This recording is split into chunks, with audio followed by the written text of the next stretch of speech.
Santu Paulus Ruteng dari program studi pendidikan guru sekolah dasar. Baik anak-anak, di sini kita akan menjelaskan tentang metamorfosis pada belalang. Mari kita sama-sama saksikan videonya. Anak-anak, sebelum kita memulai pembelajaran hari ini, Ibu mau tanya dulu, apakah kalian bisa menyebutkan salah satu siklus hidup belalang? Ya, betul sekali. Salah satu siklus hidup belalang yaitu telur. Tahapan metamorfosis belalang yang pertama adalah telur. Cara berkembang biak belalang adalah dengan bertelur atau ovipar. Telur belalang dihasilkan dari hasil perkawinan antara belalang jantan dan betina. Ketika sudah waktunya untuk bertelur, belalang betina akan menyatukan telur-telurnya pada sebuah kantung yang terbuat dari kelenjar lalu diletakkan di bawah tanah atau di batang pohon. Belalang bertelur melalui ovipositor si betina. Dalam sekali bertelur, belalang betina bisa menghasilkan hingga puluhan atau ratusan telur. Akan tetapi, terdapat perbedaan pada belalang yang tinggal di daerah tropis dan subtropis.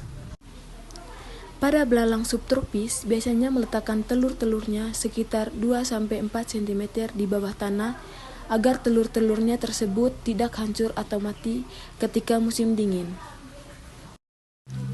Nah, anak-anak, ini merupakan gambar siklus hidup belalang yang terdiri dari telur, nimfa, dan belalang dewasa. Mari kita simak satu persatu video penjelasan tentang siklus metamorfosis pada belalang. Yang pertama di sini adalah telur. Cara berkembang biak belalang adalah dengan bertelur atau ovipar. Telur belalang dihasilkan dari hasil perkawinan antara belalang jantan dan betina. Ketika sudah waktunya untuk bertelur, belalang betina akan menyatukan telur-telurnya pada sebuah kantung yang terbuat dari kelenjar lalu diletakkan di bawah tanah atau di batang pohon. Belalang bertelur melalui ovipositor si betina. Dalam sekali bertelur, belalang betina bisa menghasilkan hingga puluhan atau ratusan telur. Akan tetapi, terdapat perbedaan pada belalang yang tinggal di daerah tropis dan subtropis. Pada belalang subtropis biasanya meletakkan telur-telurnya sekitar 2-4 cm di bawah tanah agar telur-telurnya tersebut tidak hancur atau mati ketika musim dingin.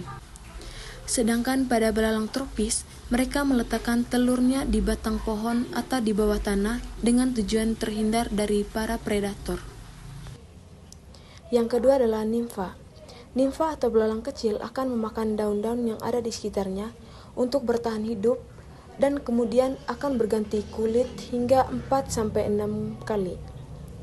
Setelah berganti kulit, baru nimfa akan perlahan berganti warna kulit dari sebelumnya berwarna putih berubah menjadi hijau atau coklat. Nimfa juga akan bertahap tumbuh sayap kecil dan alat reproduksi.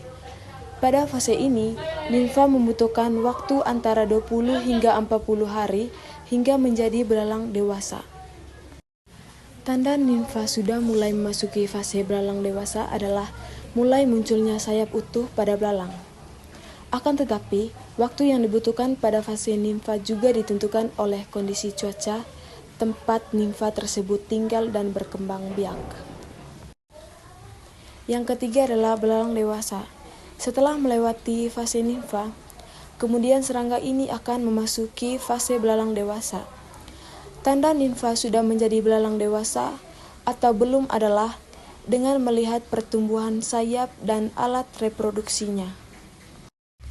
Jika nimfa sudah memiliki sayap utuh dan memiliki alat reproduksi yang sempurna, maka nimfa sudah memasuki fase belalang dewasa. Sayap pada belalang juga mulai utuh dan bisa digunakan terbang, akan tetapi hanya bisa digunakan terbatas. Berbeda dengan sayap seperti burung atau serangga lainnya yang bisa terbang bebas. Selain itu, alat reproduksi belalang membutuhkan waktu 15 hari untuk matang dan siap digunakan untuk bereproduksi. Akan tetapi, hanya bertahan hingga 30 hari. Jika alat reproduksi sudah matang, Belalang jantan dan betina sudah siap untuk kawin dan menghasilkan telur-telur yang baru. Belalang biasa hidup berpisah-pisah dengan tujuan untuk mencari makanan dan menghindari para predator.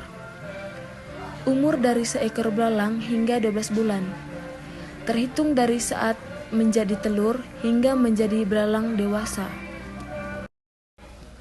Siklus belalang akan berulang dimulai dari telur hingga menjadi dewasa. Oleh karena itu, belalang dewasa akan melakukan perkawinan dan menghasilkan belalang baru. Nah, anak-anak, kurang lebih seperti itu materi yang Ibu berikan tentang metamorfosis pada belalang. Sampai jumpa. Dadah.